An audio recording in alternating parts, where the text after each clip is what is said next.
शरणं गच्छामि।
लक्षात ठेवा, या वेळेला जर पोरगी होणार असेल ना तर आत्ताच ते काढून टाकायचं पोर. या वेळेला मला नातूच पाहिजे.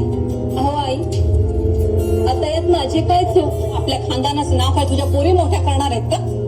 एक लक्षात ठेव, पोरगा झाल्याशिवाय मी तुला थांबू देणार नाही.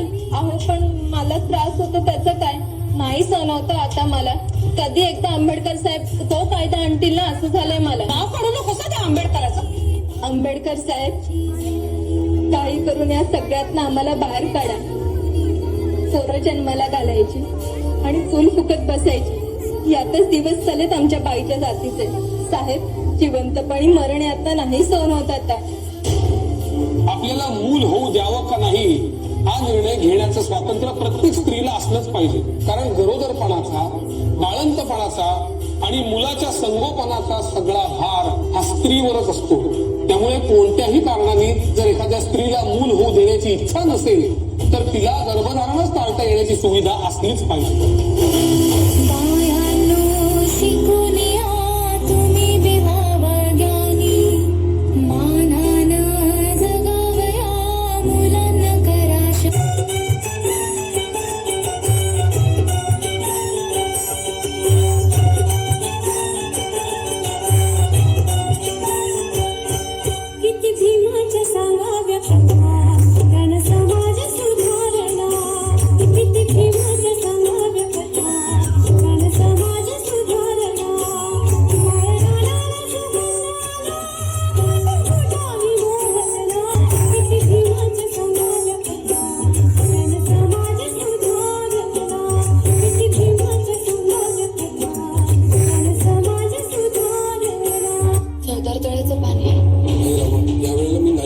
चौदार तळ्याचं पाणी ते पाण्यावर पुरेवढ्यांचा हक्क आहे पण आपला नाही. तो मी मिळवेन. तू आधी बरी हो ग. घे, मला तुझी गरज आहे. मी आहे तुमच्या सोबत. चौदार तळ्याचं पाणी प्यायल्याशिवाय मी मरणार नाही.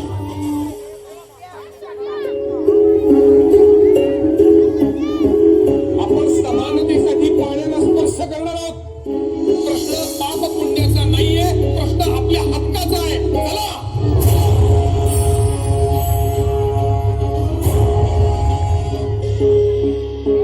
स्पर्शिले तू ओंजळीने फुले केले